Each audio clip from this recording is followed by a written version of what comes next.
Well, a good evening, everyone, and welcome to Lancer Stadium, where the Westlake High Warriors will take on the Newbury Park Panthers.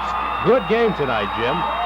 We're expecting a very good game indeed. We're seeing one of the best teams around now in the West Coast, Westlake High School. I'm very impressed with Westlake. They have a record of 1-0 in Marymount League play and 4-1 overall. They have the fourth best ranked defense in the entire CIF Coastal Conference. So expect another strong defensive showing by Westlake. Right now coming on the field, we see the Newbury Park Panthers. Newbury Park, on the other hand, kind of a downer season for them. Although they are only 1-4 overall, they've been in almost every game, losing just by a few points. And, of course, Westlake has that strong team. They have a very strong team, both on offense and on defense. What would you characterize the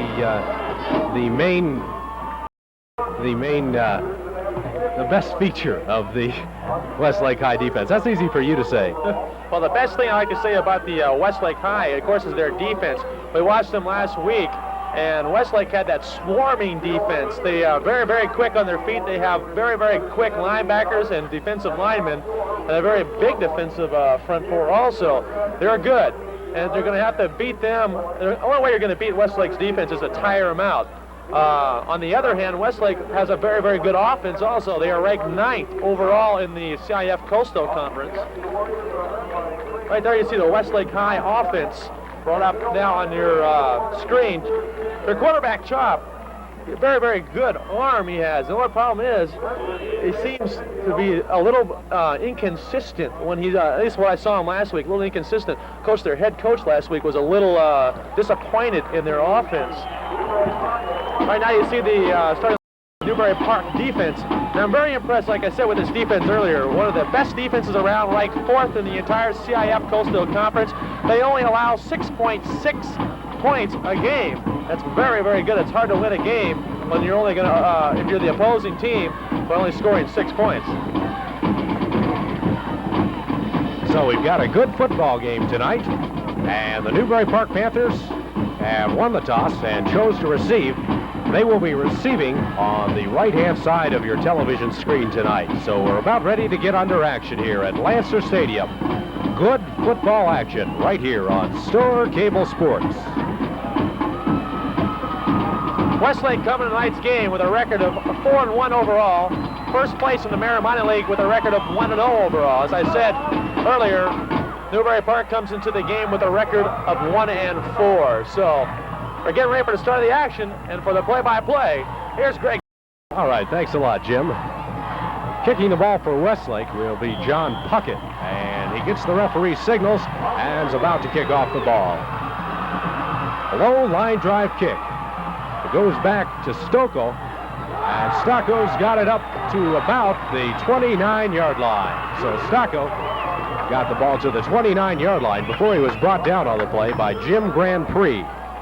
So the Panthers will have pretty good field position at 1st and 10 at their own 30-yard line of play. Tom Hansen will come out to lead the Newbury Parks in action tonight.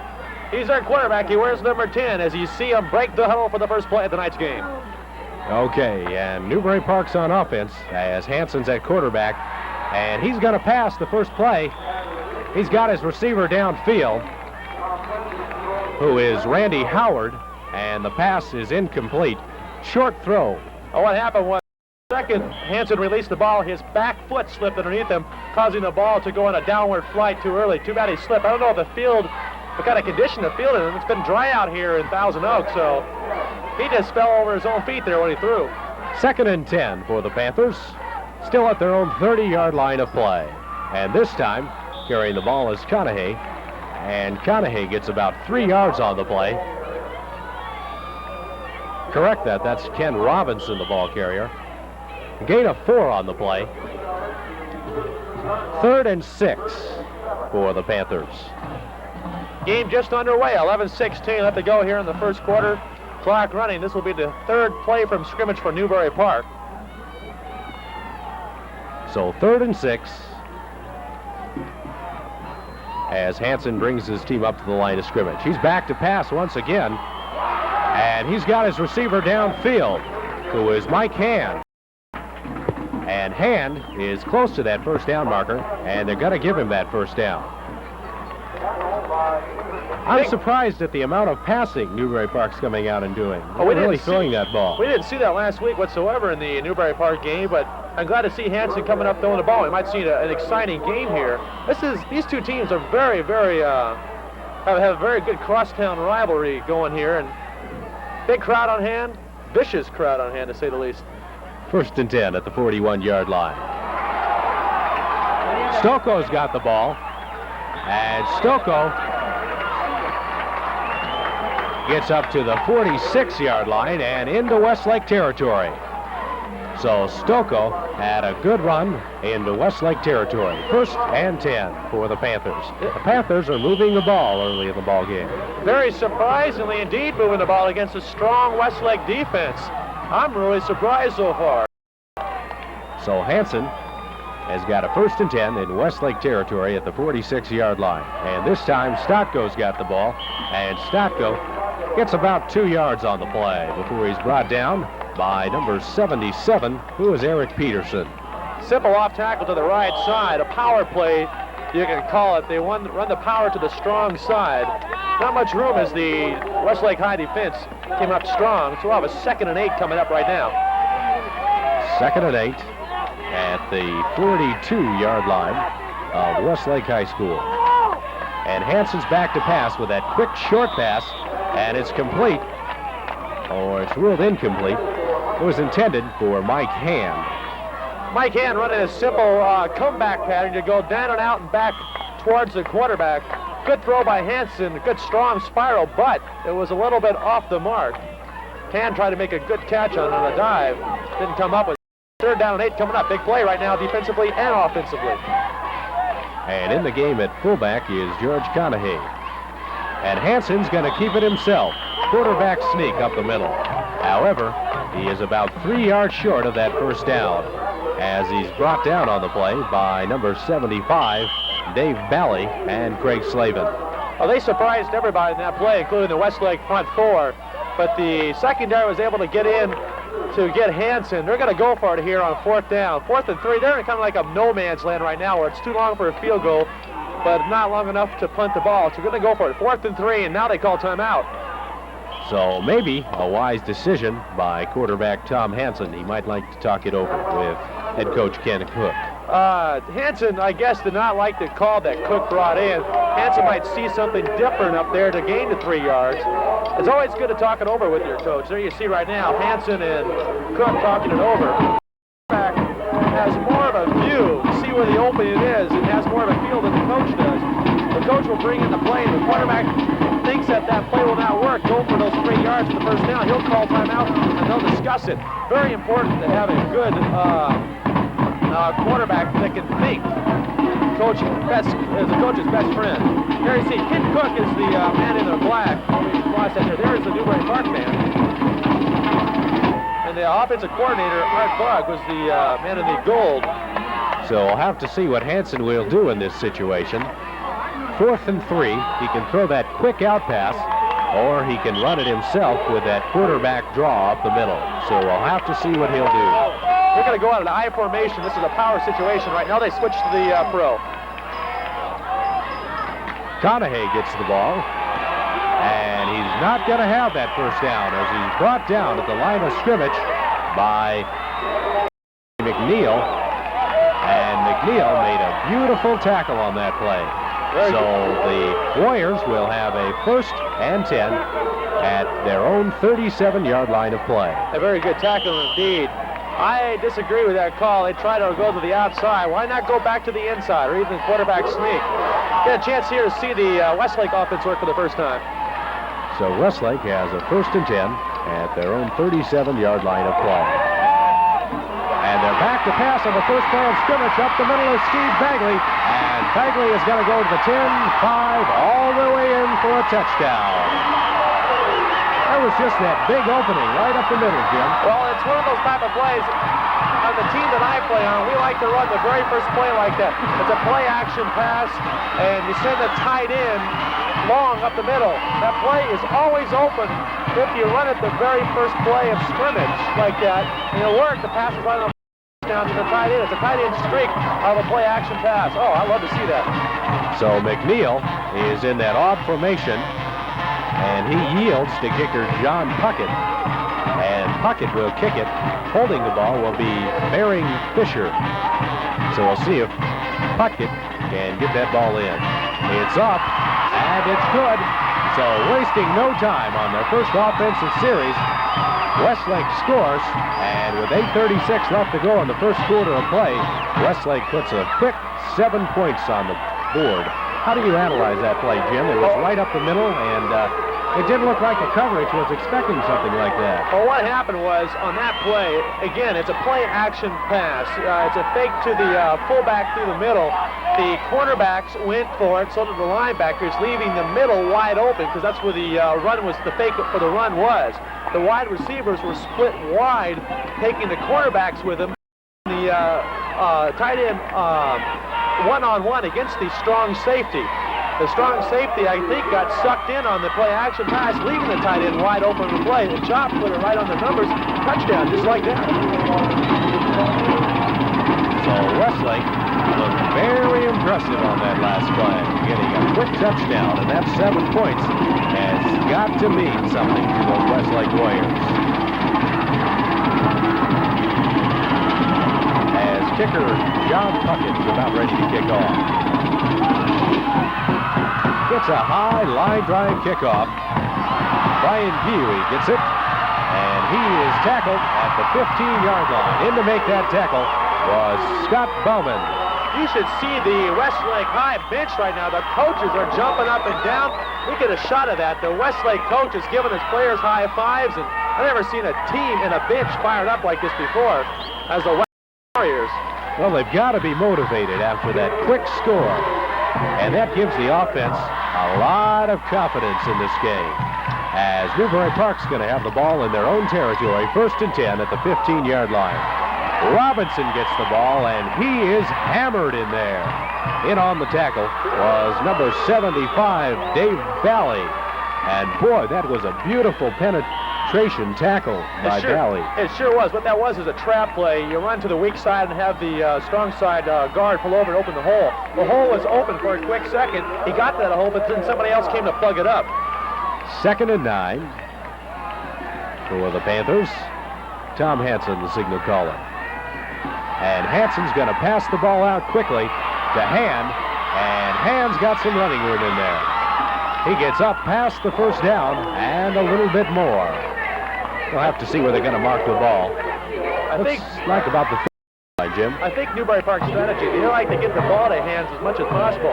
When he gets his hands on the ball, he can take off. He's got good speed. He's a very, very trusty receiver, so I think Hansen wants to get the ball out to him on more of those wide receiver screens as much as possible. So a quick pass by Hansen, who has come out passing, having a little bit of trouble with his offensive formation, as he tells Conahay to move over a little bit, and Conahay gets the carry. Good pursuit by the Westlake defense on the play. This is the Westlake defense we have seen all season, should I say. A swarmy defense getting over to get the tackler. The first series that Newbury Park had, the defense seemed not to be ready. And right now they're playing very, very good. We got a 2nd down and 7 coming up. So 2nd and 7. Westlake is at their own 34-yard line of play. And has his formation a little bunched up. He is audibling the play to his running backs to finally get it right, and the call once again goes to Conahay to the left-hand side. Conahay's got a little bit of running room, gets up about the 35-yard line, so we'll give him a gain of 1 on the play. Well, gain of 2, so 3rd and 6. Good run that time by Conahay. He cut to the inside and made a fake to the inside, cut to the outside, got the couple yards. But again, that swarming defense, a linebacker group on Westlake is so quick. So 3rd and 5 as Hansen throws that quick pass out to Hand, and the ball was thrown a little bit too high for Hand. They tried to run that same X screen to the Hand again to let him get some running room, but the ball was just thrown too high.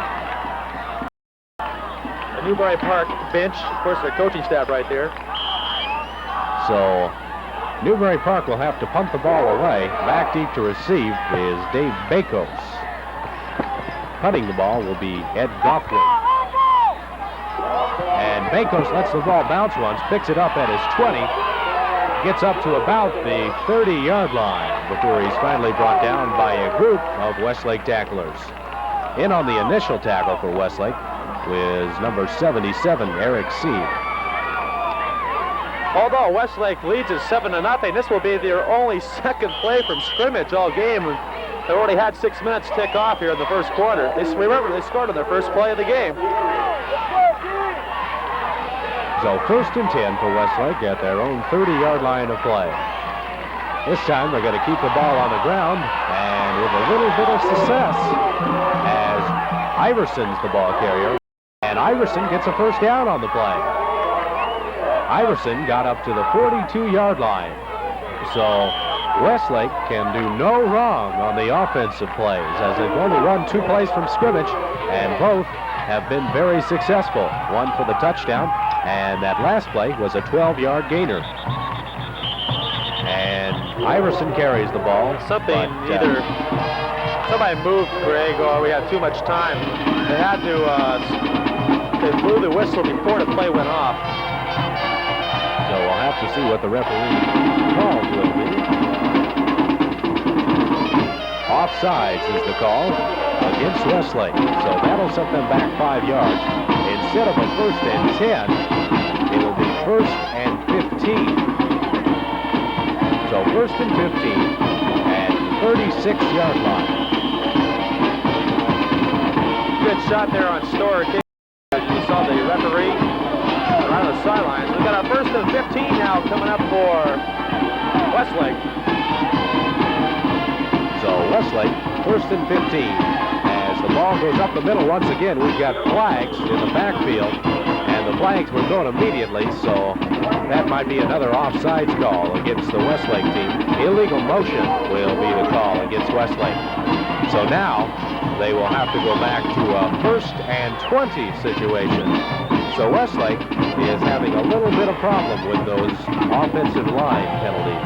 But they're moving backward instead of forward right now. They haven't set off a play. So right there you see the official marking the ball off. There he goes. He's finally got it right. You see the official right there in the white hat? He is the head referee in this game. The other two with the dark hats, they are like the side judges and the line judge. Right there. There's the head ref. And then another shot of the Westlake High huddle, led by quarterback number 19, Steve Chop. So 1st and 10, or 1st and 20 for the Warriors at their own 31-yard line of play. And McNeil's got the carry, and he gets about 5 yards on the play. Gets up to about the 35-yard line before he's tackled on the play by number 54, John Losey. A little bit on Jamie McNeil.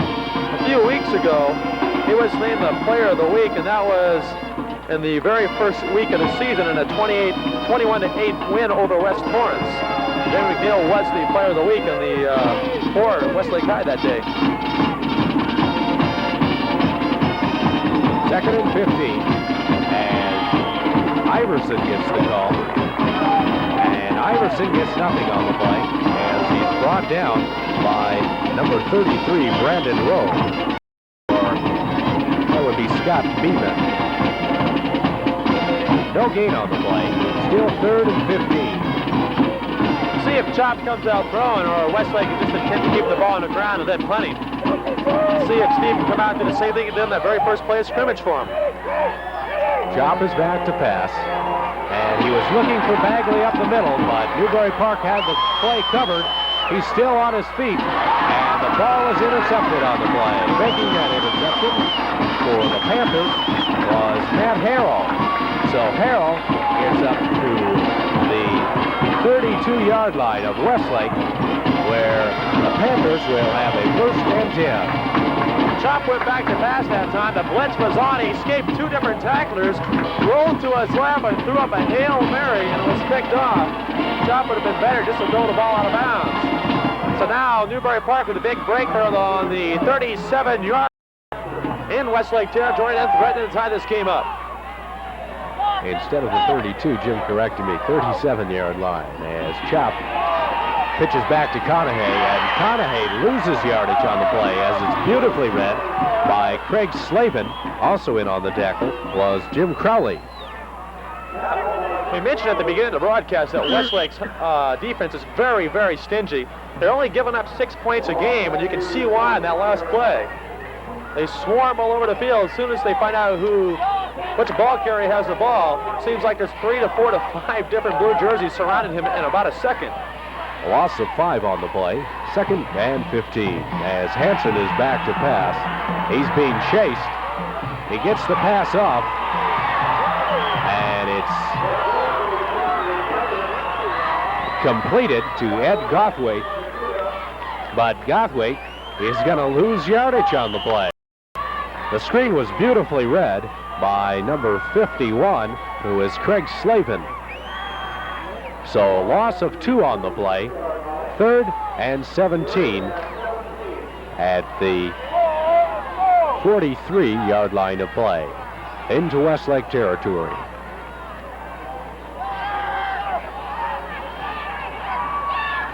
As Hansen gives the ball to Conahey, and Conahey's got some room up the middle.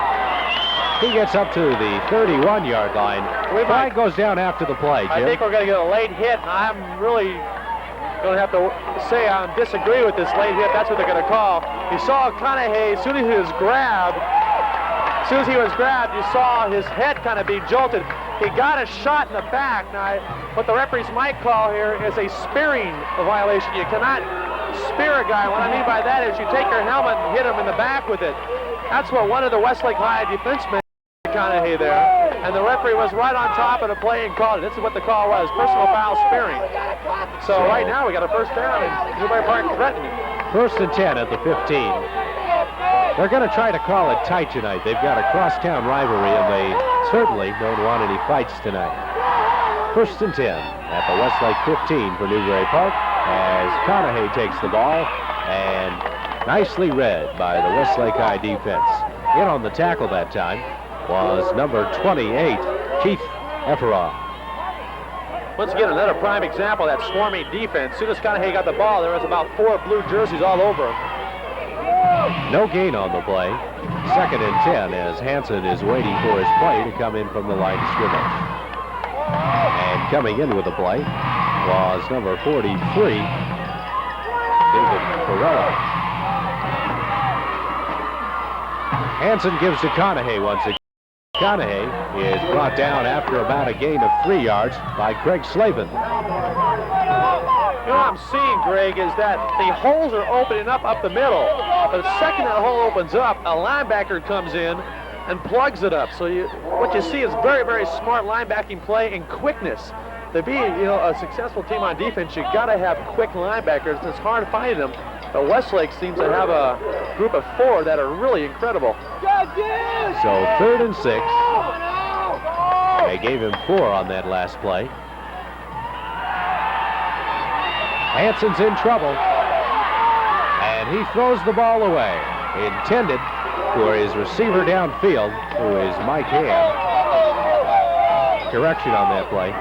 That was Rudy Aguilar. It's been a better play to throw the ball out of bounds. That ball was almost picked off by the cornerback for Westlake.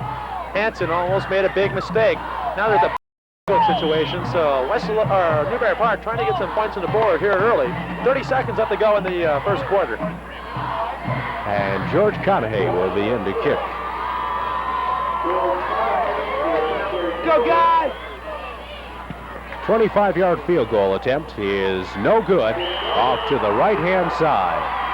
He had the distance, but the ball went off to the right-hand side. Conahey was on the right-hand side of the field where he kicked, so he needed to compensate the ball a little bit more to the left-hand side.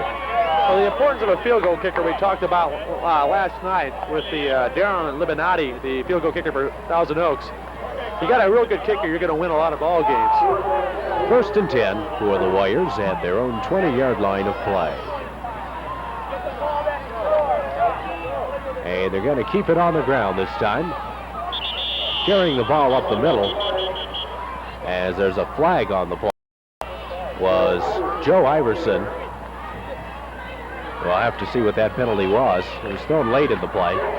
Face mask against Newbury Park. So that's going to be a nice break for Westlake, as they are going to be all the way up at the 45-yard line, their own 45-yard line. There's the call by the official. You see it right there. A face masking call, and another first down for Westlake. So Westlake with the ball on the 45-yard line, their own 45-yard line. 13 seconds left and running. Okay, thank you, Jim. Okay. I was going to say that.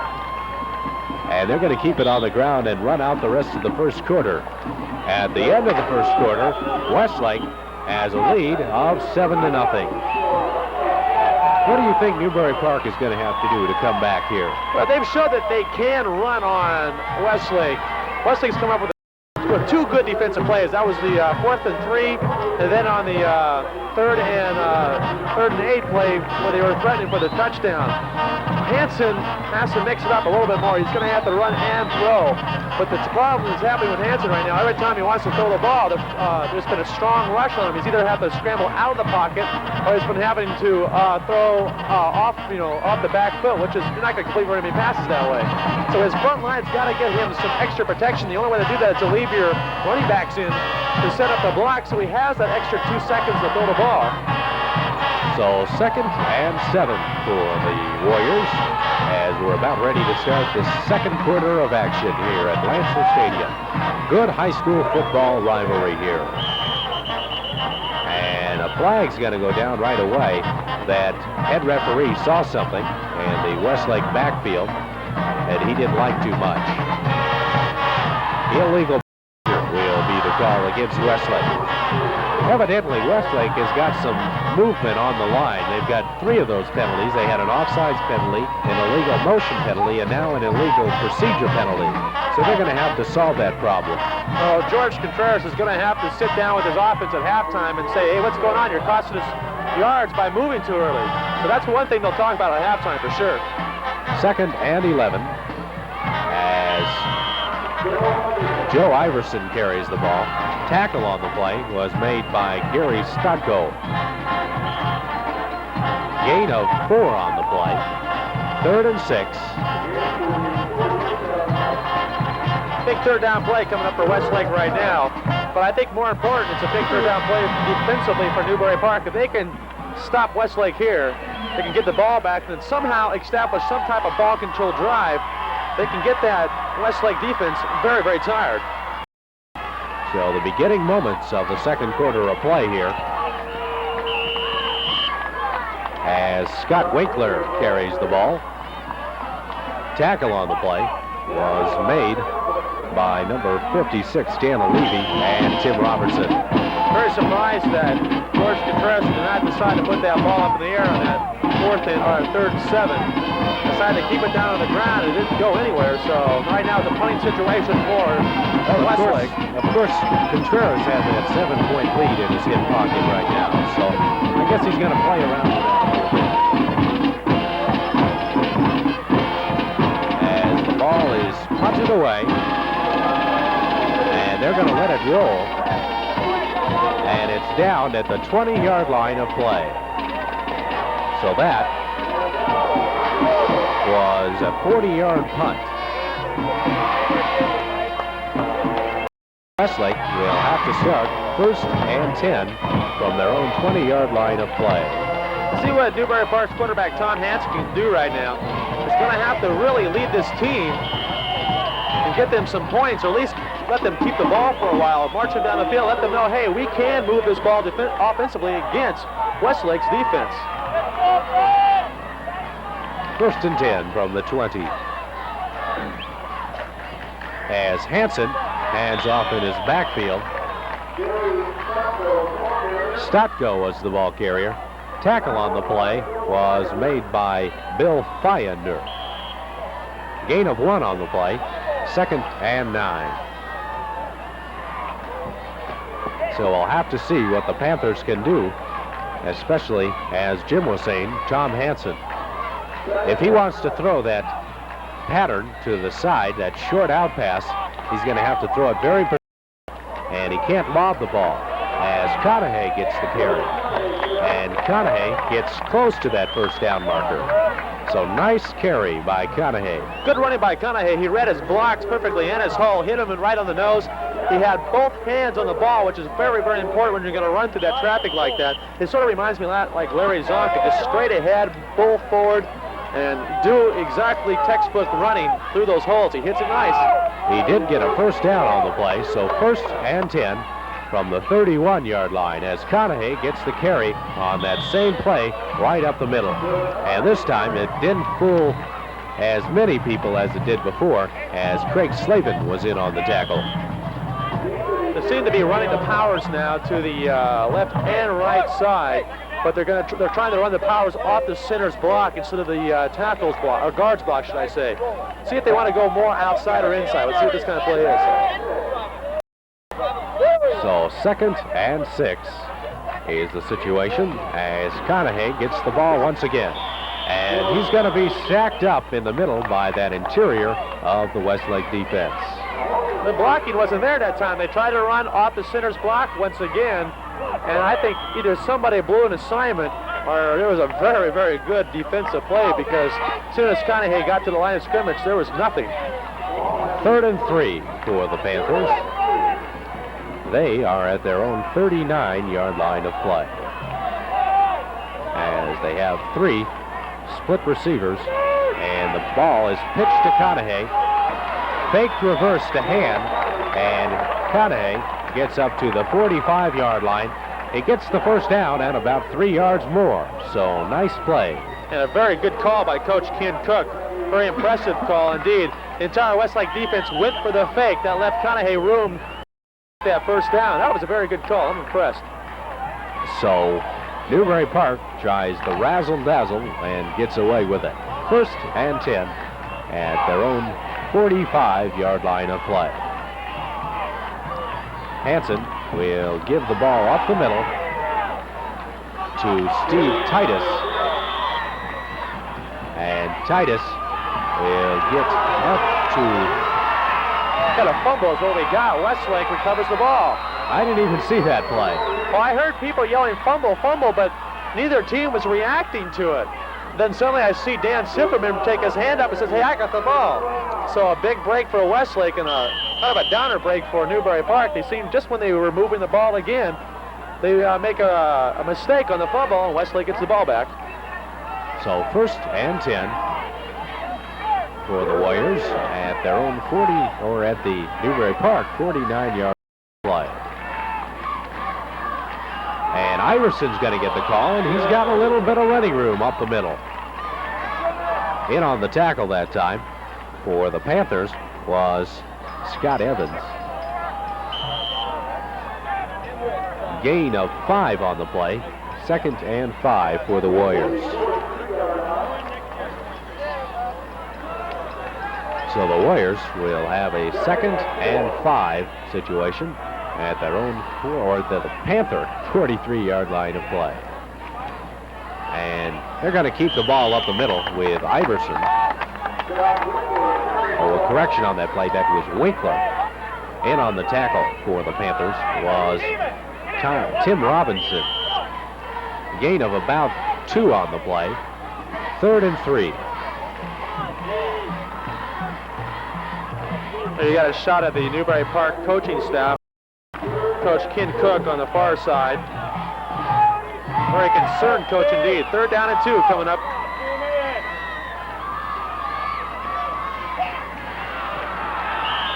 And Iverson gets the call that time. And he gets the first down and about 2 yards more. So 1st and 10, still in Panther territory at the Panther 46-yard line of play. I would like to see Westlake now come up with one of those big plays, a play-action pass going long like they scored in the very first play. I don't think Newbury Park would be expecting it. So 1st and 10 at the 46-yard line, and might have been a little bit of movement on the line, either that or too much time. Well, I think number 23, Dennis McDonald, went into illegal motion. I'll have to wait, or not Dennis McDonald, I'm sorry, number 23, Scott Winkler. That's what we're going to have, illegal. So what they're doing, they're moving wrong, Greg. They're setting either too many men in motion, or the men in motion are not making the correct movement on the line of scrimmage. Now, again, as I said, George Gutierrez is going to have to sit down with his offense at halftime and talk about this, because it's costing him too many yards on penalties. So 1st and 15. And as we talked to Contreras last week, I thought they played a marvelous game, but Contreras wasn't happy, so you can be sure that he's not too happy right now. However, his team still has that 7-point lead as Iverson gets the carry. In on the tackle for the Panthers was number 54, John Losey. Gain of 2 on the play. Gain of 2 on the play. 2nd and 3. 2nd and 13.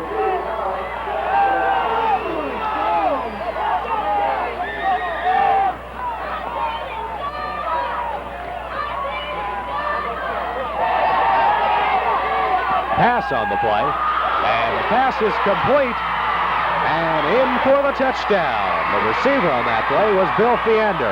It was a beautifully set up play, wasn't it, Jim? Didn't I say 2 plays ago what they should come up right now is a play action pass and then send the tight end long once again? Well, I was 1 play too early. They did it a play later. I don't know if George Gutierrez and I are on the same wavelength or not up here, but he was probably thinking the same thing I was, and that was there's something on the ground, running. Why not go in the air and do the unexpected? Maybe he's on our FM intercom tonight, our wireless radio. He's kept picking up our signals. As Westlake has that odd formation, they set up, and Puckett will be in to attempt the kick. Holding the ball will be Barry Fisher. The kick is up, and it's good. So with 4:51 left in the 2nd quarter, the Westlake Warriors put 14 points on the board. 14-0 the score in favor of the Warriors. All we've seen is Westlake scoring 2 big plays. Now were the passes to the tight end. Once again, he was wide open. Bill Feander, should I say, he was wide open. And on the first touchdown, the tight end was wide open again. So that's what we've seen all season with this Westlake team, is those big plays, though, Jim. Well, they set those big passes up with the run. They just were running Newbury Park to death. It runs up the middle, run. Little 3, little 4-yard, 5-yard gains like that. Up and like that for 10 plays. And then suddenly you do a play action pass. Well, the defense kind of has their mind kind of brainwashed towards the run. They all fake. And then suddenly you got the tight end wide open downfield. There wasn't a Newbury Park defender within, 10 yards of him. So Puckett is ready to kick the ball. It's a low line drive kick, and it is going to go out of bounds. They're going to bring the ball up on the 40-yard line. That's the rule here in the Maribani League. When the ball is kicked out of bounds, instead of kicking it over like they do in the NFL, you put it 1st and 10 on the 40-yard line. So as Jim said, the ball will be brought up to the 40-yard line. And in college and in the NFL, the ball is usually, when it was kicked out of bounds, is brought back 5 yards and kicked over again. But the team gets a little bit more of an advantage here, so it's a little bit more incentive for the kicker not to kick the ball out of bounds. Panthers have a 1st and 10 as Conahay carries the ball, and Conahay's got about 3 yards as he's stacked up the interior of the Westlake defense. In on the tackle, especially that time, was John Martin for Westlake. Gain of 1 on the play. 2nd down and 9 coming up for Newbury Park. Right now you see Tom Hansen, the quarterback for Newbury Park, breaking the huddle. He knows he needs to get something going for Newbury Park here, but just 4:19 remaining in the first half. So Hansen is going to pass the ball, and the pass is just a little bit too high, intended for Brian Puey. And the PA announcer says pay, so we'll stick with that. Well, pay that time, run a little curl pattern, should I say, to the inside. Hansen had the time to throw. He got the block he needed to set up and watch for the pass. They let it slip out of his hands, and he sailed it over the heads of Pay. Good shot there of Tom Hansen. As we have a 3rd and 9 situation for Tom Hansen. Westlake has got to put some points on the board as they're running out of time. Just 4:11 left in this first half of play. Hansen gets the pass off in the midst of a lot of Westlake defenders, but there is a flag on the play, and the Jim. flag's going to be, I think, roughing the passer. Right when Hansen unloaded the ball, he was flattened. I mean, really flattened. And they're going to get it. Roughing the passer. That's exactly right. Roughing the passer penalty against Westlake. So Hansen, that'll be a nice break for the Panthers. I tell you what, I'm really impressed with Hansen. He got right up after that play. He got clobbered, blindsided. He let the ball go, and the second he let the ball go, he was nailed. Good call by the official. They want to keep these quarterbacks healthy because those blindsides, I know, can really hurt. Especially when you get up there in age, Jim.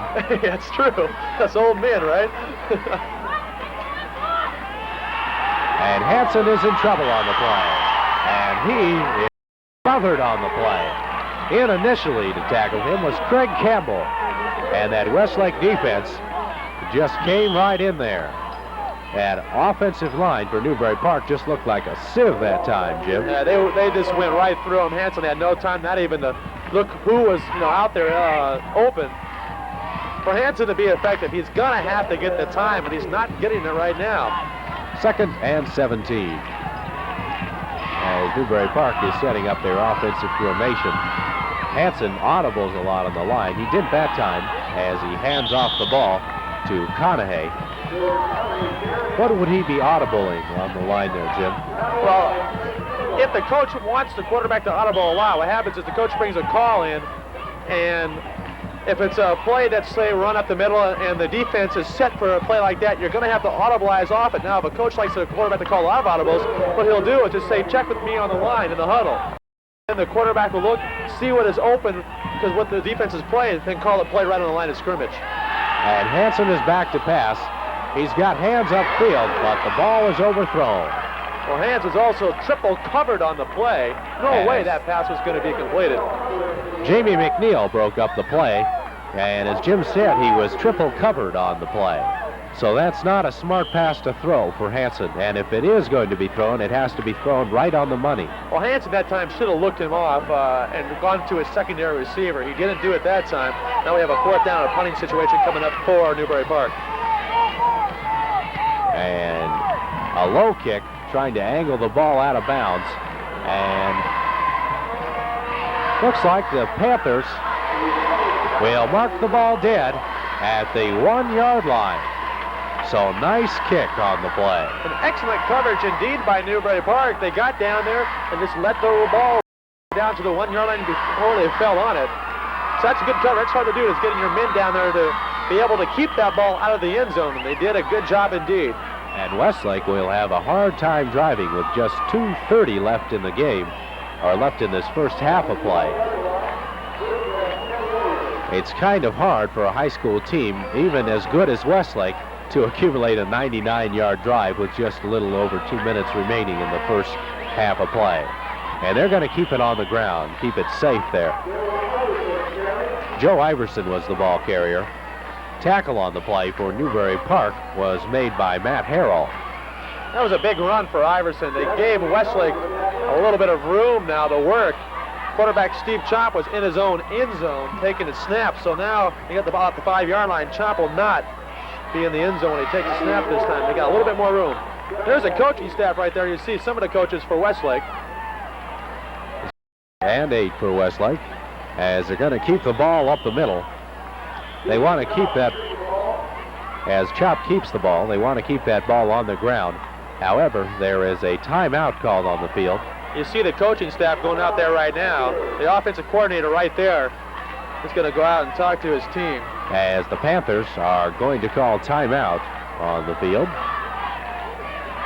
And while we have this timeout, it might be good to analyze what Newbury Park is going to have to do if they get the ball back in this first half, but certainly what they're going to have to do if they get the ball back in the second half, or when they get the ball back in the second half, Jim. They've had a couple good drives going for them. A fumble really hurt them.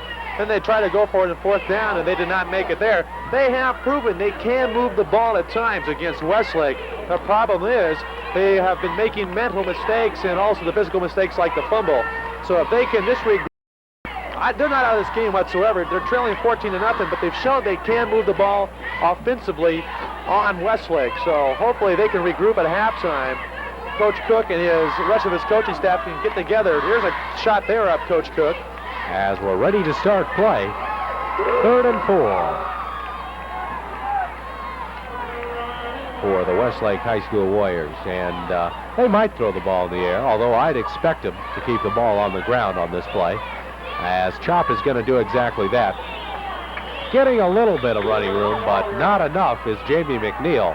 And timeout will again be called by Newbury Park with just 1:32 remaining in this first half of play. So they would like to get a drive, and they are going to get the ball in good field position, Newbury Park. Well, that was Cook's idea. Since the ball was all the way back down to the 1-yard line, Cook wanted to get that ball back, so he was going to use the timeouts up on defense and let his offense stop the clock with the short outs to the sidelines or incomplete passes, whatever you can. But right now, Newbury Park will be in control for the last minute and 32 seconds. Well, you can do one or two things in this situation, Jim. You can either put all your men on the line and try to block that punt, or you can try to set up a good run back. And it looks like Newbury Park is going to try to set back a good run back, as they have a triune of receivers going back.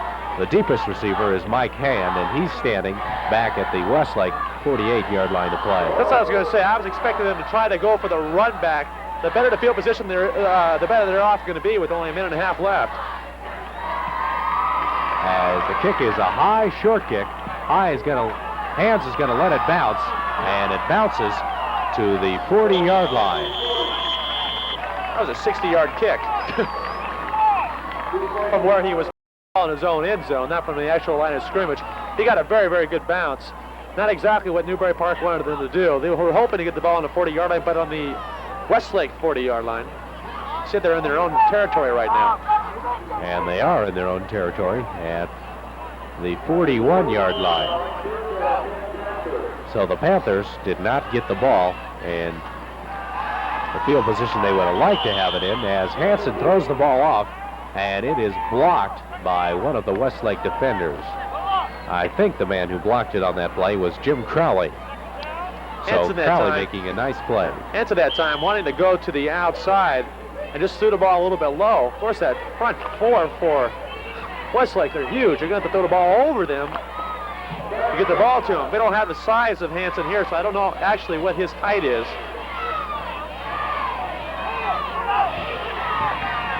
Shot at Tom Hanson right there, shouting out single.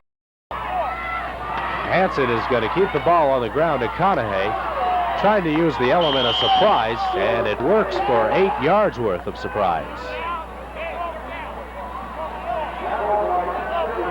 And they're going to keep on the ball, as Hanson is going to audible this play from the 50-yard line. Conahay is going to keep the ball himself. Timeout is going to be called. He had to get the first down. That was a third down play, so the clock stops to move the chains. As soon as the chains are moved, they'll start the clock again. And as soon as they do that, I know Hanson's going to try to snap the ball, throw the ball out of bounds, and stop the clock. So 1st and 10 at the 45-yard line of Westlake. And Hanson throws the ball high to his receiver on the play. And his receiver on the play was number 43, who is David Barilla. Barilla was sandwiched between 3 blue jerseys on that play.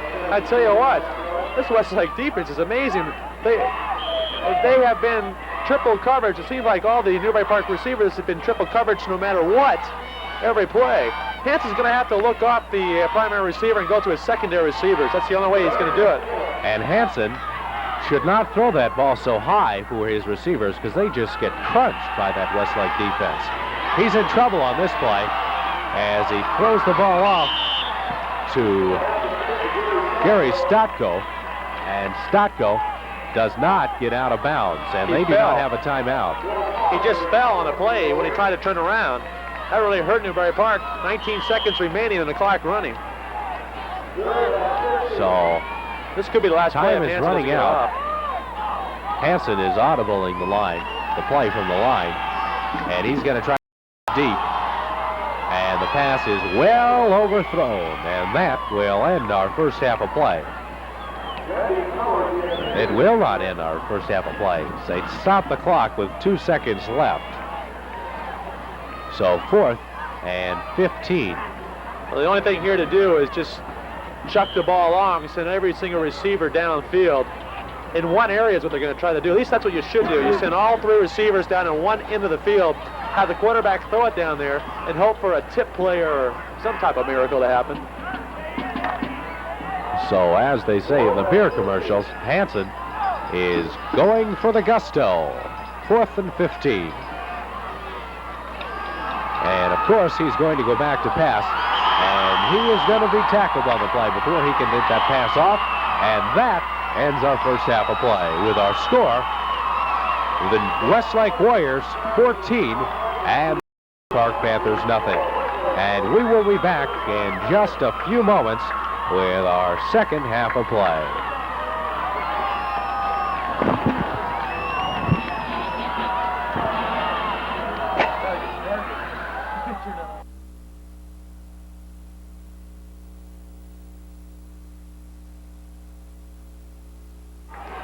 All right, we're back with the second half of action. Greg Schaub with Jim Ossola in color. Jim, what do you think of today's game so far? Well, so far we've seen a very good offensive display by Westlake High, and of course their superior defense also. Newbury Park, though, surprisingly enough, have been able to run on Westlake. Their mistakes, though, have cost them. The big fumble cost them in that one drive they've had. I think right now Newbury Park can come out, establish a little bit of ball control, wear down that Westlake High defense. They can get on the board and possibly get back into this game. I was surprised to see Newbury Park come out passing in the early moments of the first half. Do you think they'll continue that? But they can get Hansen some time. Yes, I would definitely decide, go ahead and pass a little bit more. If Hansen can get some time, let him pass the ball. So we're about ready to start the action here in the second half. Westlake has a decisive 14-point lead, 14-0 the score. And we're about ready to start the second half of action on Store Cable Sports with a commitment to excellence.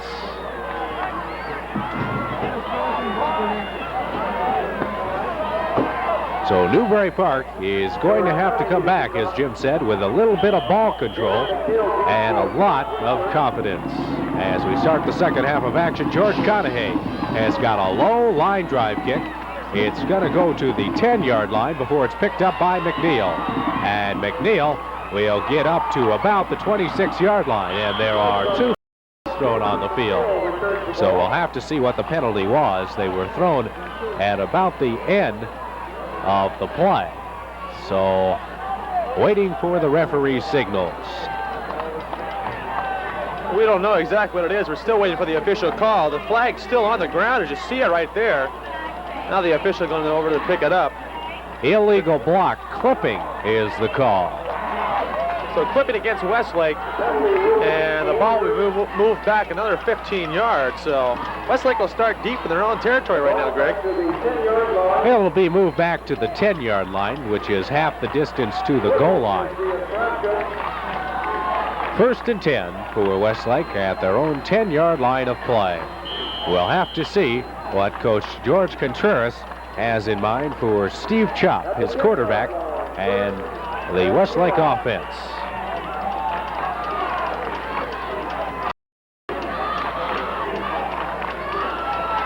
And McNeil gets the call, and he is stacked up beautifully on the play. In on the tackle for the Newbury Park Panthers was John Losey.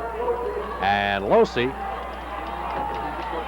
got McNeil before he got to the line of scrimmage. McNeil lost 4 yards on the play. So 2nd and 14 for the Westlake Warriors. So Westlake is really in a hole starting the first half of action. And that time, Iverson carried the ball, and he was stacked up by the defensive line of Newbury Park. So the defensive line of Newbury Park has come out a little bit inspired in this second half of play. Well, they've come up with some big plays so far. 3rd down and 16 now for Westlake. If Newbury Park can come up with a big defensive play, they're going to get the ball back in a very, very good field position. So Westlake has a 3rd and 16 situation at their own 6-yard line of play.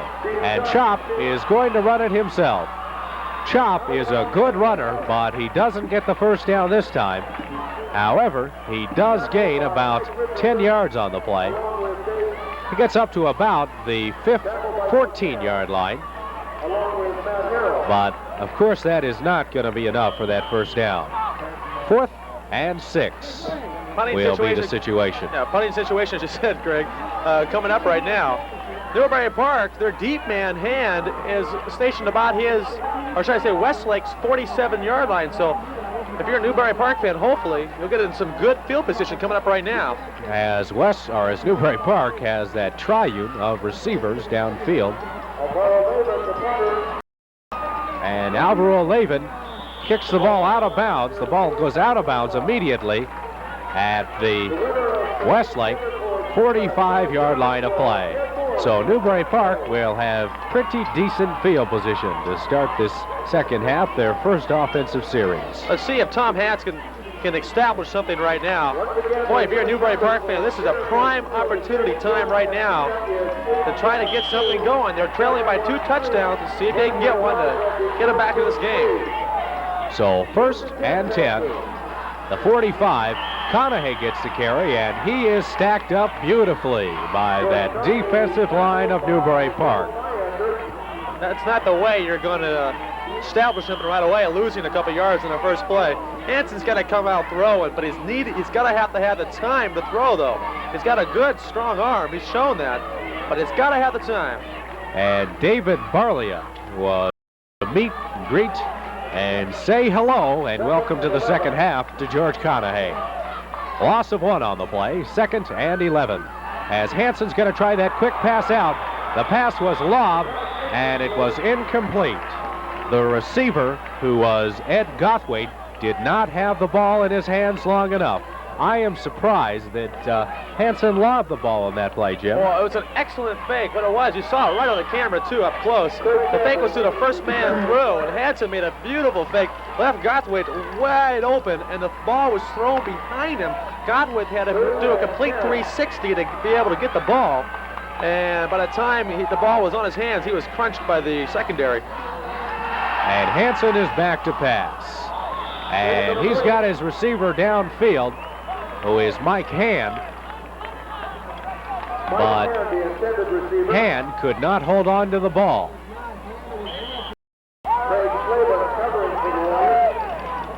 So 4th and 11 the situation. 4th and 11 the situation for the Panthers as he gets the punt off.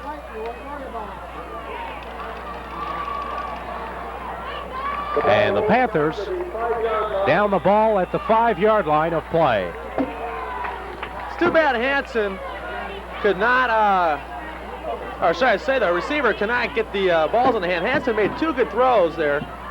And the fault of the receiver's not catching the ball. It's too bad. Newbury Park could have had something going. Now Westlake once again will have the ball, but it's again deep in their own territory. So it's Westlake, both times they've had the ball here in the second half, has had to work deep in the hole. So 1st and 10 at the 5-yard line of Westlake High School. And Bill Iverson got the call. Iverson had some nice running room in there as he gets up to about the 11-yard line. So 3rd or 2nd and 3 for the Warriors. You see the coaching staff for Newbury Park on the side trying to hopefully that their defense will come with a big play. 2nd and 3 coming up right now. And Jamie McNeil gets the call. McNeil here right at about the line of scrimmage, maybe about 1 yard. So a 3rd down coming up right now for Westlake. And if Newbury Park can come up with another big defensive play, they're going to get the ball back in another good field position spot. So right now it's the defense of Newbury Park that's been playing very good. So 3rd and 2 for the Westlake Warriors. 3rd and 2. And the Warriors are at 12-yard line.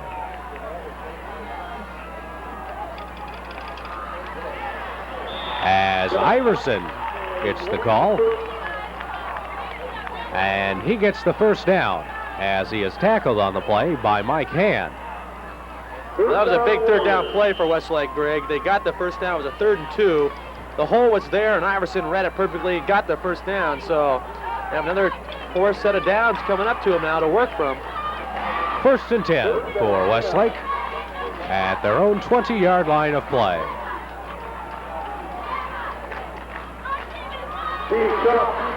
Chop is going to keep the ball for himself, and yes, there was a penalty flag on the left-hand side of the field. Face mask is going to be the call against Newbury Park. As you remember earlier in the first half of play, that was called against Newbury Park. Well, that's going to hurt Newbury Park, Greg, a 15-yarder.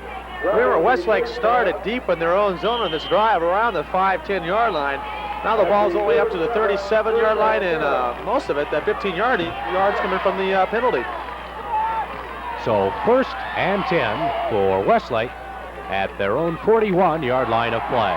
And that time, the play gets nothing as it's beautifully read by the Newbury Park Panthers. Carrying the ball for the Westlake was Scott Winkler. Winkler didn't have a chance that time, Greg. He came around with a man in motion. Chop gave him the ball, and as soon as he got the ball, there was a swarm of Newbury Park defenders right on top of him, so nothing really that Winkler can do. And he lost 6 on the play. 2nd and 16 for the Warriors in territory at their own 31-yard line of play. Chop's going to keep it up himself and try to get a few yards on the merits of his offensive line. But the play is well read by that defense of Newbury Park. We've seen that quarterback draw a few times today by both teams, and this time the quarterback draw did not work for Westlake. What he's supposed to do really is take 1 step back, delay it about a half a second, then move forward. He did that, but the line, or should I say the hole was not there, and that's why the play did not work. So 3rd and 13 for Westlake, as probably there is going to be some movement on that offensive line of Newbury Park. Those line referees are seeing something in that Newbury Park offensive line that they don't like tonight. All the first half, Westlake must have been called for legal about 4 or 5 times in that first half. And I was mentioning that George Gutierrez to try to work that out at halftime. Well, apparently it's not been worked out yet. Another 5-yard penalty against Westlake on legal procedure, about the 6th time they've been caught for that in this game. And that's a lot of yards to try to make up. And it's just simple mental mistakes that are causing that. So 3rd and 18 for the Warriors.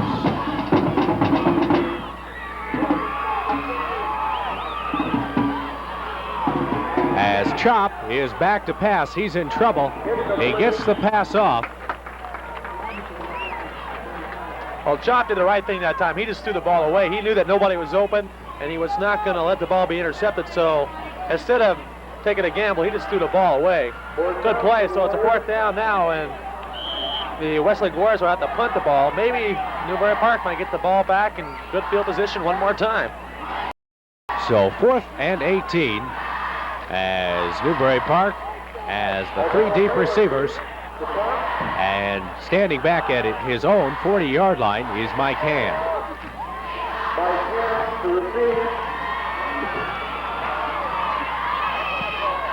And the ball is going to bounce and be marked dead at the 28-yard line.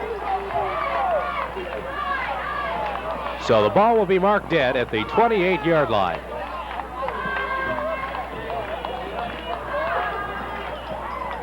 So 1st and 10 for the Panthers at their own 29-yard line of play. 1st and 10.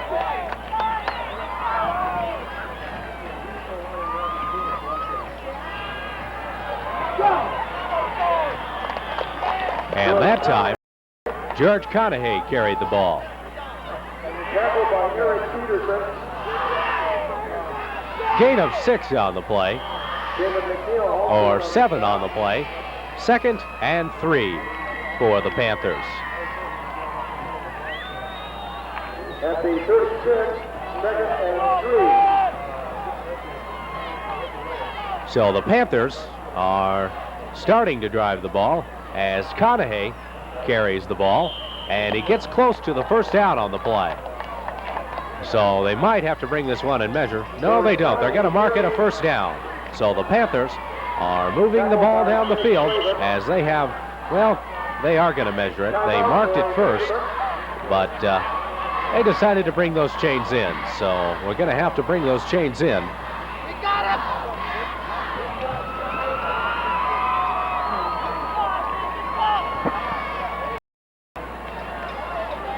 4:16 left to go here in the third quarter, Greg. We're going to have a measurement right now. See how close we can get to this on the camera shot. There you go. Good shot of it. First down. They had it by 3/4 of the ball.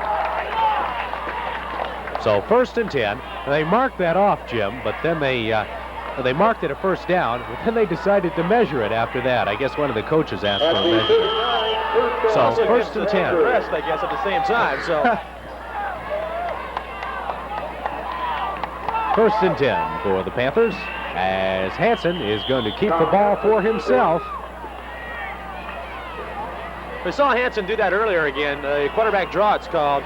And Hansen gained about 8-9 yards the first time he did that. That time the play was plugged up by the Westlake High defense. Got another second down coming up. Second down at about 8.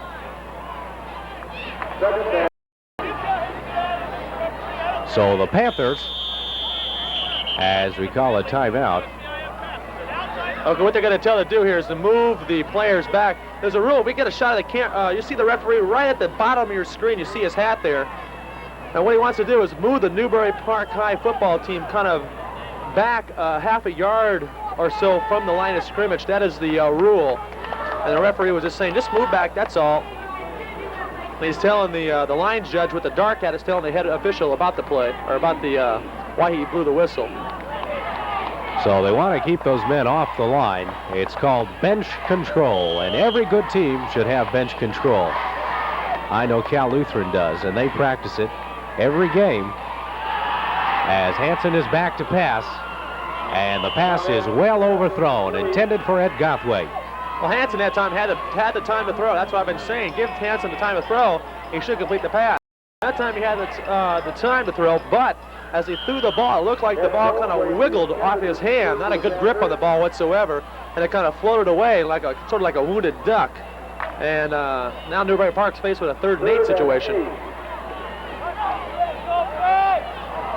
So 3rd and 8 for Newbury Park at their own 41-yard line. As Hansen is back to pass again, and this time he completes the pass.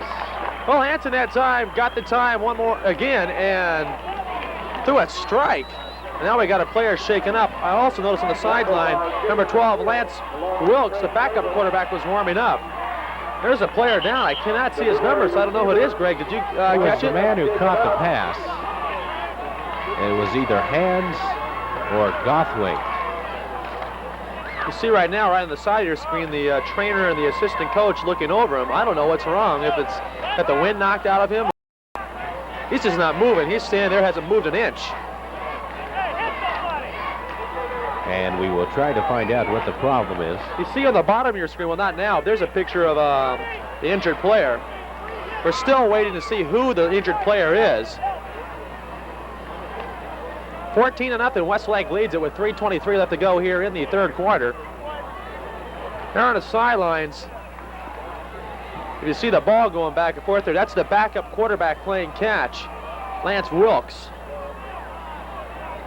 He's playing catch with the receiver there. He's on the right-hand side of your screen, so I don't know if Coach Cook is getting a little upset at the way Hansen's been playing, wants to try some new blood with Lance Wilkes, or let's try something different. The player there's his first movement since going down. You see his right knee move. There it is. There's Wilkes, number 12, warming up, and he seems to be a little bit warm now, so we'll see when Cook decides to bring if he does decide to bring him in. So this will be a 4th and 8 situation for the Panthers, and a very important situation. We'll have to see if they're going to go for that. Right now, the injured player is up. If you can move the camera over to the right just a little bit, he is, for the first time, off his back. He's still sitting on the grass, but at least he's bending over now. There's a Newbury Park fans. Hello to you too, huh? That's Mike Hand, the injured player, number 86. And he's being helped off. It looks like a rib injury. He's holding that left side, or the right side, I should say. There might be a rib injury. Boy, is he hurting. You can see the expression on his face right there. So Mike Hand will go off the field, and Newbury Park will punt the ball. Nice punt on the play.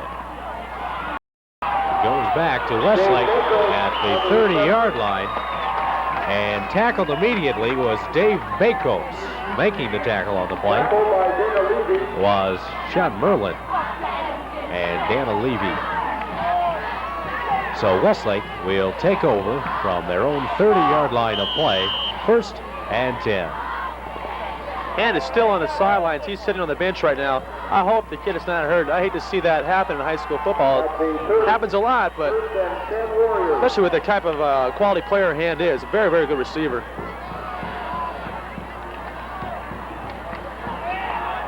And that time, Iverson gets the call.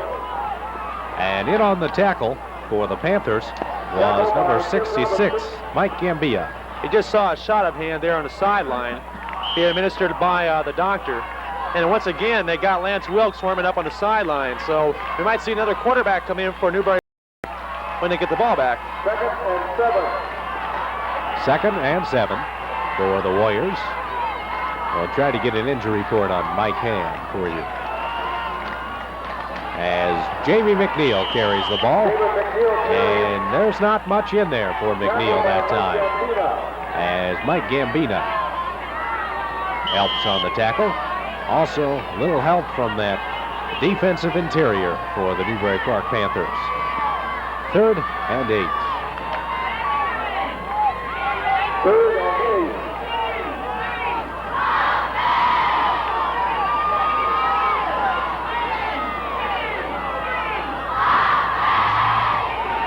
And that time, Chop is going to be chased and blindsided by the Panthers.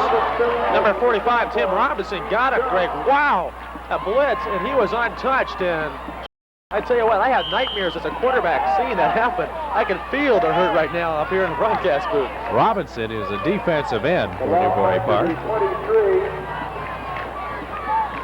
4th and 16 for the Westlake Warriors, as back deep to receive for the Panthers will be Conahay. And Conahay's got the ball at his 40. He's at the 45, 50, and he's brought down around the 50-yard line by the Warriors. Now the question is, who's going to go in a quarterback? It's going to be Hanson, so number 10, Tom Hanson's back out there to play quarterback once again. And when Wilkes, or if Wilkes comes in, we'll wait and see. There's a shot of Cook. You see him, he's the guy closest to you right now, the dark shirt on. And he's got to be a little bit worried with just seconds left to go in this 3rd quarter of play, as the ball goes to Conahay, who fakes a reverse, and he's got a little bit of running room on the right side of the line, gets up to the 32-yard line. Conahay turned the corner very, very quickly on the play. A fake reverse. Conahay got outside. Once he did, he had the running room. And if it wasn't for that one Westlake defender that knocked him out of bounds, he might have had 6 points. So another 1st down racked up for the Newbury Park defense, or offense, who's been racking up a few 1st downs in this 2nd half of play. No points on the board as yet, as Conahay's carrying the ball. Gets up to about the 26-yard line before he's brought down on the play by Dan Sifferman. Another fine run by Conahay, so it looks like Conahay's becoming the workhorse right now for Newbury Park. Only 22 seconds remaining now in the 3rd quarter. This Second and 3. might be the last play of the second half, as they're going to keep it on the ground to Conahay, and Sifferman gets in on the tackle along with Craig Slavin. And that's going to run out the first half of play, or the third quarter of play. We'll get it right one of these times. The score still is the Westlake Warriors 14 and the Newbury Park Panthers nothing. And Jim, I'm kind of thinking that Newbury Park is keeping the ball on the ground, maybe to open up that passing game a little bit.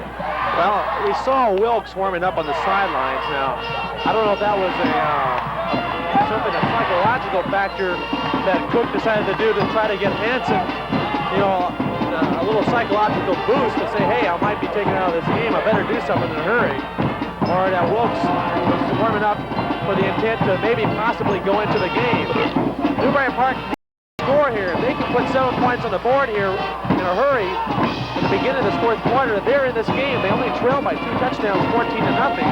And the way that the Newbury Park defense has played here in the second half, Westlake has not done much at all offensively.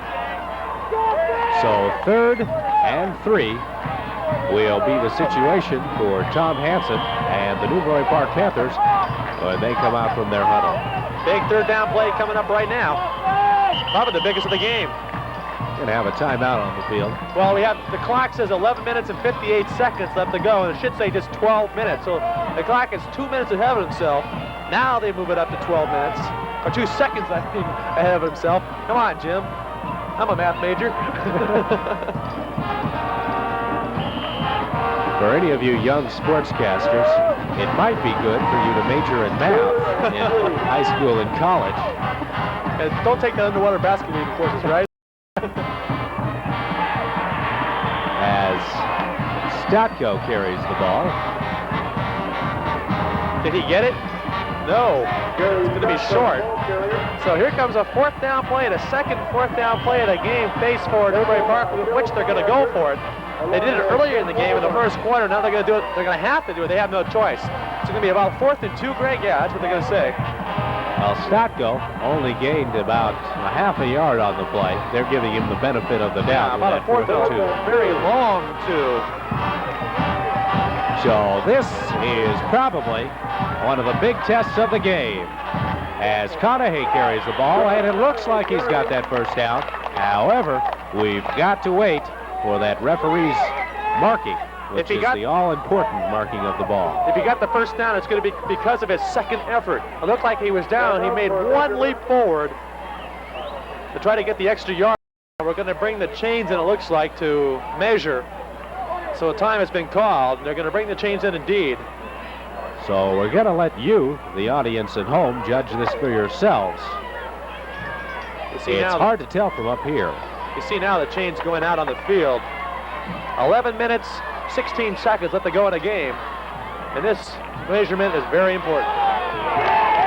And they got it by an entire football this time.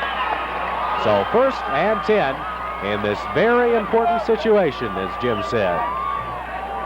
So the Panthers will have a 1st and 10 at the Westlake 23-yard line of play,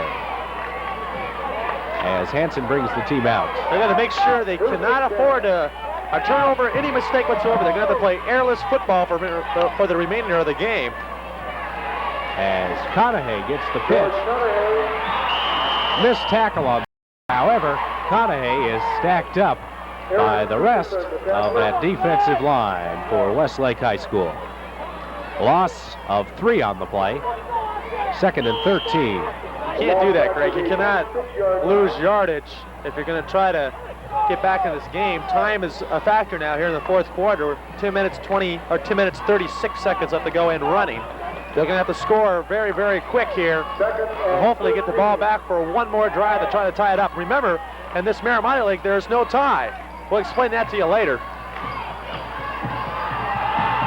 And Hanson keeps the ball for himself, and he's going to pass it off. And receiving the ball on the play was Randy Howard. Nice catch by Howard. Howard is close to that first down marker. He doesn't quite have it. He's about 6 inches short of that first down. Be 3rd and 1, Greg, and wow, Newbury Park again showing some fourth quarter spirit. We saw that a couple weeks ago, scoring 2 touchdowns to make I guess that was against T.O. Yeah, they scored those 2 touchdowns, but it was 2 touchdowns too late. Too late, exactly. It was a 17-0 game, but they made a game out of it at least. And then last week we saw Newbury Park lose on the last play of the game when Hanson threw an interception in the end zone. This one it seemed like Newbury Park was going to rally for the tying touchdown. So Newbury Park is in scoring distance. They are at the Westlake 13-yard line of play. Exciting football right here on Store Cable Sports with a commitment to excellence. And that time Stotko's going to get the ball. And nothing doing as he is brought down by Craig Slavin. Tackled by John Martin and Craig Slavin. And Slavin made a nice read on the play. 4th and 1. Once again, Newbury Park will have a 4th down situation. This will be the second 4th down situation of the drive, of this same drive. But it's a short 1 yard. There's Cook right there yelling at his players saying, come on now, come on. I think a blown assignment. You can see the expression of his face. Upsetting indeed. And if you're a lip reader, you can tell what he said on the play. As Hanson keeps it for himself. Might have been a mix-up between his center and himself as there was a fumble on the play. He's going to be short. If he's short, Westlake's going to hold. And they're going to get the ball back. They're going to bring in the chains for the measurement. It's going to be very close. So once again, you at home will get to judge. Greg, if Newbury Park comes up short here, that's going to just be the pin that bursts the bubble and let all the air out of Newbury Park here. They need this bad. Let's see here. Well, it's going to be close. They don't have it. You see it there with Lincoln football. They missed it. Well, so that's a big break for Westlake, Jim. Well, a game of inches indeed. So Newbury Park could have lost this game by about 6-7 inches right there. Now their defense has got to come through with some big plays and get the ball back quickly because now time is a definite factor. Just 9:25 remaining in this football game. 1st and 10 for Westlake. You might see them keep the ball on the ground as they do to Iverson. And he is stacked up by that defensive line of Newbury Park. So Westlake will probably try to keep the ball on the ground as long as they can, as many plays as they can, as they gain 1 on the play. 2nd and 9. Up by 2 touchdowns, Greg. They have everything on their side, especially the clock now. Less than 9 minutes to play.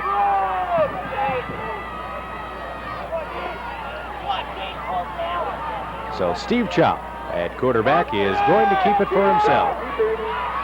As he keeps the ball on that option play, he could option to the fullback, who is Jamie McNeil, or he could keep it for himself. That time, he decided to keep it for himself on the play. And he gained a few yards as he got up to the 24-yard line and 1 yard short of that 1st down. And well, we have a little bit of time. One of the fans asked me to say happy birthday to his mother. So a happy birthday from Store Cable to Crawford. Happy birthday, Mickey.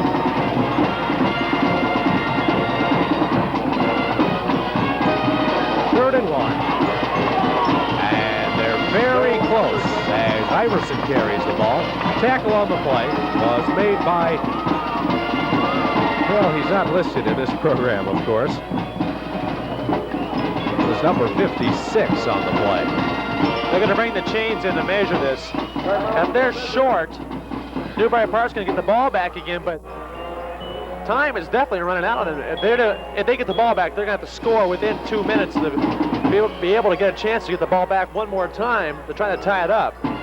We talked about the tiebreaker. When I have time, I will explain the Mira-Minor League tiebreaker rule. As he's got the 1st down by the length of the football once again. So 1st and 10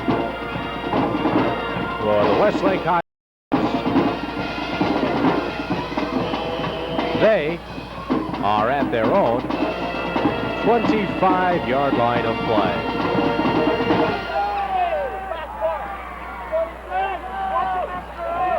As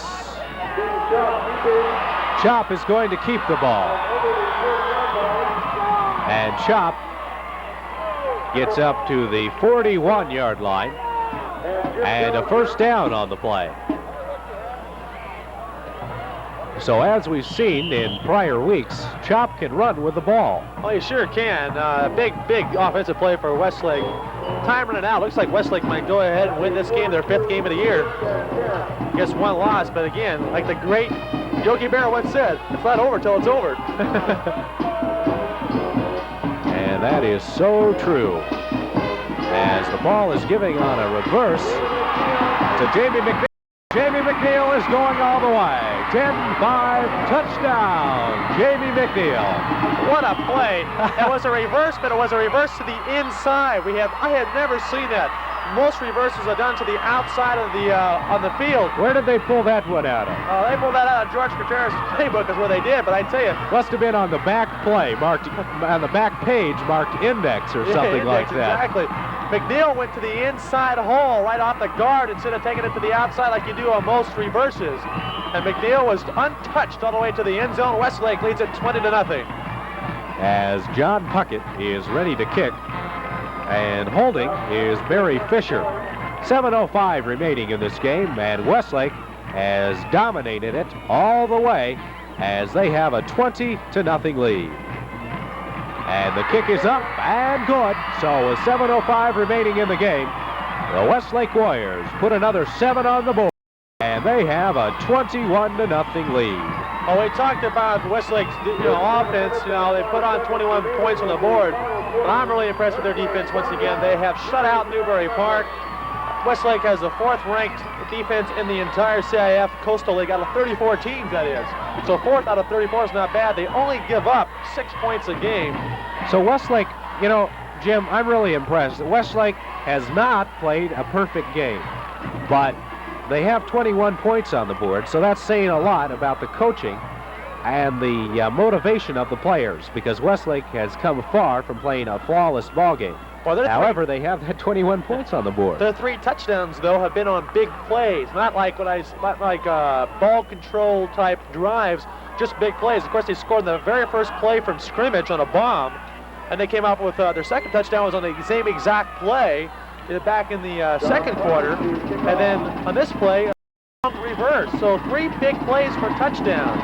As John Puckett is ready to kick the ball off, he gets a low line drive kick. It goes back to Gothwaite, and Gothwaite has the ball. He's still on his feet at the 34-yard line of play. And that was not Gothwaite, that was Conahay. As we have another injured Panther on the field. I have a chance now to talk about the CIF tiebreaker. No Marymount League varsity or JV game may end in a tie, and I really like this a lot. In this case, the CIF 10-yard overtime period is used, and what that's all about is when the score is tied at the end of the 4th quarter, there will be a 3-minute intermission, and then at the end of that 3 minutes, there will be a coin flip, and the winner of that coin flip, whether use the choice of offense or defense. Each team will be permitted an initial timeout in these overtime periods. To start the overtime, the ball is put in play, 1st and goal on the 10-yard line. The team shall have a series of 4 downs. The offense scores a touchdown, it is entitled to an extra point attempt. A field goal may be attempted on any down. The defensive team recovers a fumble or intercepts a pass. The ball remains alive until that down is in. I'll explain the rest of it right after this play. Okay, Jim. 1st and 10 at the Newbury Park 33-yard line as we have a new quarterback in the game. And Wilkes' pass is complete to his receiver on the play, who was David Barlia. To go on about this tiebreaker, after the offensive team finished its series of downs, the team that was on defense will then have its offensive series of 4 downs. They got to either match the total points on that team or total yards. So that's how the rather complicated situation. We haven't seen one yet. I'd like to see one. 2nd and 6 as Wilkes is in a little bit of trouble.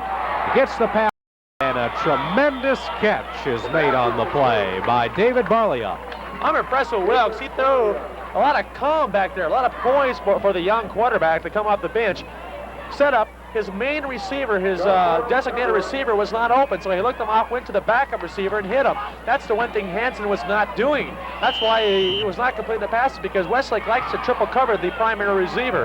Well, he was not open, so Wilkes went to the other man and completed the pass. So 1st and 10 for the Panthers at, let's see, they're at their own 45-yard line of play. As Wilkes fakes, and he's going to pass, and his pass was intended for Randy Howard. However, Howard forgot to turn around on the play. Well, I'm going to have a 2nd and 10 coming up. 5 minutes, 37 seconds left. Now, if you're a Newbury Park fan or their coaching staff, is to say, hey, let's establish something, keep this shutout, or let's try to score so the shutout will be ruined for Westlake. Wilkes guiding the offense right now for Newbury Park. 2nd and 10. And Wilkes is back to pass. He's got his receiver downfield. And Key Bozeman gets a nice catch. And Bozeman is in to Westlake territory. The Panthers will have a first down at the Westlake 37-yard line of play. Right now, Hansen, or should I say Wilkes, is 3 out of 4 in passing, and the one pass he incompleted, the man was just not looking. So Hansen, or should I say Wilkes again, Lance Wilkes doing a good job off the bench. And Wilkes is back to pass once again as he is in a little bit of trouble. And he's going to keep the ball for himself. Greg, Wilkes did a good job that time. He was in trouble, and instead of throwing the ball and possibly having the ball intercepted, he just kept the ball and ran out of bounds. That is a smart play to do. As he is being chased by Dave Clemens on the play.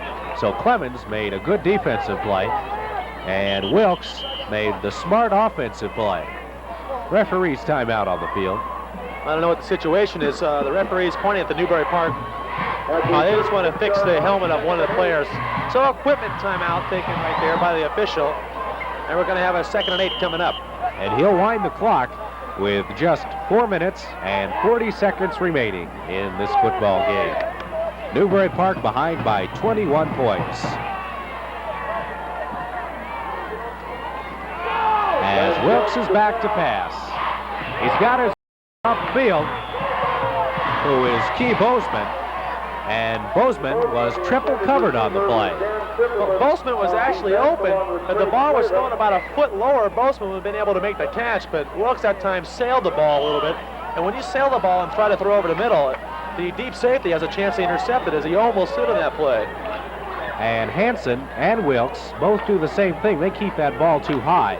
And from a receiver standpoint, it's not too good because the defenders get those kidney shots. I know a lot of That's receivers. A good way to get hurt. Yeah, a lot of receivers like to complain about that too to me. As Wilkes is going to pass long, and the ball is broken up beautifully on the play. The pass was intended for Randy Howard, and making the defensive play was Steve Bagley, Jim. Well, that play was open earlier. Now Hansen pumped and faked his first pass, then stepped into the pocket and stepped even further, then throw it. If he would have threw the ball on his step into the pocket, that would have been a 6-point touchdown because he was open at that one moment. That's what that play is designed to, is to thread the or should I say, split the zone. And the zone was open that time, but when the ball got there, it was already too late. So Wilkes threw the ball just about 2 seconds too late that time. So Wilkes is back to pass on the play. He's got Conahay downfield, but the ball is intercepted. And intercepting the ball was number 28, Chief Cabrera. So beautiful interception. We do have a flag in what was the backfield of the Newbury Park offense. However, yeah, it's going to be an illegal block, clipping. That's right, after the interception. Against the Warriors. So at least the Warriors got the ball from the Warriors standpoint. Yeah, they're going to shutout. Looks like right now with only 4 minutes and 7 seconds left to go. Wilkes that time on that pass, as he stepped in looking long, he seemed to slip, and the ball, when he released it, was definitely going to be underthrown. That's exactly what happened. The receiver was way downfield. Tough break for the Panthers. 3 minutes, 58 seconds to go. Clock running. 1st and 10 for the Warriors at their own 16-yard line. And Chop is going to keep it for himself that time, as he's tackled on the play by number 85, Ed Gothwait. Well, it looks like Westlake's going to improve their league record to 2-0 and their overall record to 5-1. That's very, very impressive, and to register another shutout. Defense is awesome. It's going to be very interesting to see when Westlake beats the Thousand Oaks Lancers in play. The Lancers did beat Park as Iverson gets the carry. And Iverson gets the 1st down and keeps the clock rolling. He'll stop the clock to move the chains, and then the head referee will start that clock up again as the Warriors have accumulated another 1st down at their own 29-yard line of play. So the clock is ticking with just 3 minutes remaining in the game. The Warriors have dominated the entire contest. Every time Newbury Park had the ball, the Warriors would come up with some kind of break as Jamie McNeil carries the ball. However, that whole play may be called back. There was a penalty flag in the Westlake offensive line, so we'll have to see what that penalty flag was. That flag was thrown right at the head of McNeil, so we're going to have a holding call against the Westlake Warriors. That's what happened. The reason that hold McNeil is because there was a hold on the play, so they're going to move the ball back 15 yards, and it'll be a 1st and 25 situation for Westlake. They lead it 21-0 with 2 minutes and 48 seconds left to go. Westlake will remain on top of the Miramonte League, as I said, with a 2-0 record. Westlake played a very good game tonight. Very impressive indeed. They are the team to beat, I think, in the entire CIF Coastal Conference. There's not much other competition in this league that really threaten Westlake. They just dominate totally. Not to say the Miramonte League is weak. I think they're very strong. So Westlake is just too strong.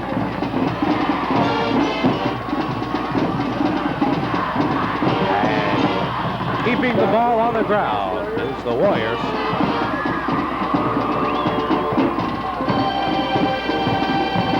Greg, I've been looking at some of the other leagues here in the CIF Conference, and in the Bay League, South Torrance and West Torrance have identical records of 5-0. In the Pacific League, Glendale and Pasadena have identical records of 5-0. But the rest of the CIF, they're not unscratched. They have 3-2 records and 2-3 records. So. And keeping the ball on the ground once again was Westlake in the form of Iverson.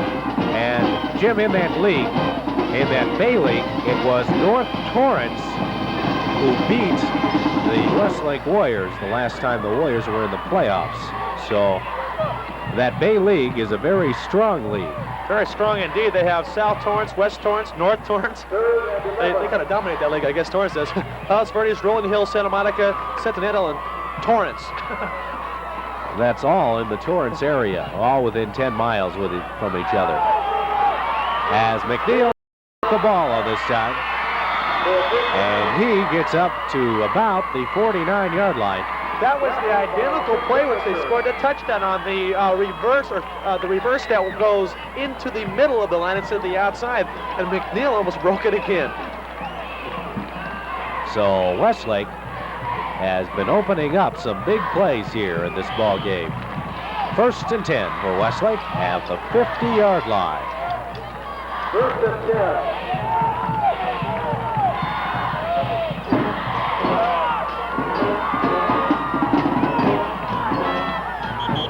They're going to have a legal motion again, Greg.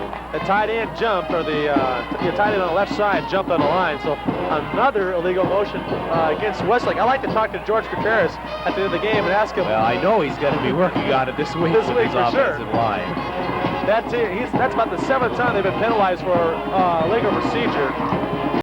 going to call legal motion, but it's all apparently the same problem. And I don't know if it's their eagerness or not. If you're a coach, I'd hope it's going to be your eagerness to want to go out there and play, but if it's the situation where you're just not thinking out there, that's not, that's not the type of players you want to play on your football team. They're going to have to work on something out there.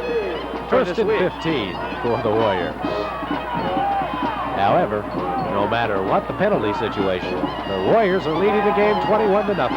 And Chop's going to pass the ball long, and wide open on that play was Dave Bakos. And Bakos was wide open. Chop overthrew the ball about 2 yards. Not even, it was off the, just about 2 yards, indeed. It was almost another 6 point for Westlake. And with a minute left in the game, Krajeris wanted some more. Well, Chop read that play very well. He saw Bakos upfield, and he just needs to work on getting the pass right in there. And that takes a lot of work as a quarterback, as you know, Jim. A lot of throwing, 100 passes a game practice. Come on, sore arm. Chop's got another pass up the middle, and this time his receiver, Scott Winkler, has it. And Winkler is up to the 9. Well, he's up to about the 10-yard line. That's the identical play which they scored on the very first play from scrimmage. The play action pass hit the man right up the middle. And I tell you what, George Gutierrez is really rubbing it in right now to Newbury Park. This Newbury Park side of the crowd is very, very quiet. Well, there's no love lost in this game. None whatsoever. This rivalry goes back to day one of Westlake High. Their birth 5 years ago. This is their 5th year of action. Westlake wasn't always in the Marmani League either. They were in a smaller league, but they advanced themselves into this league. As Chop's going to keep it for himself, he's got a penalty flag. You've got to think that flag would be against that offensive line of Westlake. 28 seconds left to go, and Westlake looking for one more touchdown. They lead at 21-0. And we're going to see what the official call is here. It's going to be definitely against Westlake. See if Chop will put the ball up in the air again, trying to get that one more touchdown. Westlake averages 17 points a game offensively. They've gone over that today. They're also averaging giving up 6 points defensively, and they're better than that today. So a very, very good game for Westlake, if you're looking at the stats. And the call is holding against Westlake High School, as you see it on your monitor. Well, we see it on our monitor. You see it on your screen. Something like that. The clock running, 26 seconds and counting right now. 1st and 23 for the Warriors, who might score again. They got to hustle. 13 seconds. As Chop is back to pass, he's got his receiver up the middle, who is Dan Sifferman. 6 seconds left. Covering on the play for the Panthers was Rudy Aguilar. 6 seconds left to go in the ball game, as Jim said. And Westlake has got another win in their hip pocket. Boy, they score here in this last play of the game. That's really rubbing it in. Some coaches don't like that. They say that's not really good football. But as you said, Greg, there's no love lost between any of these two teams. There's a couple big rivalries out here in this area. You got Agora, you got Westlake, Newbury Park, Thousand Oaks. They all hate each other. Calabasas included.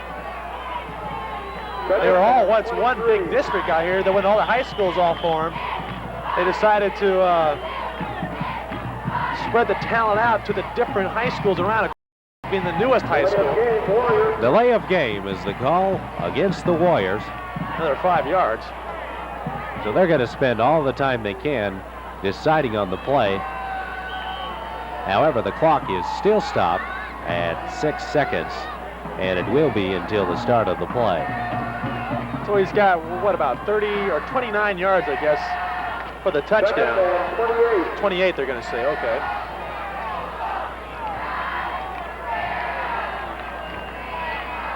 As Chop is going back to pass, he's got his receiver downfield, and the ball is ricocheted on the play to Dave Bakos. However, that'll end the game.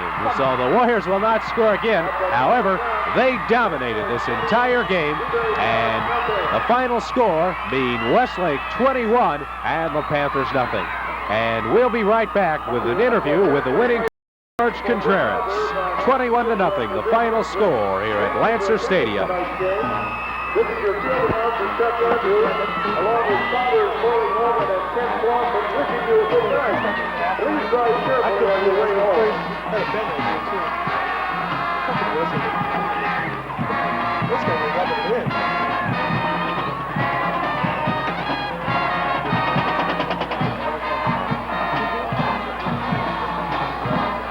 I checked the PA announcer. You got your microphone?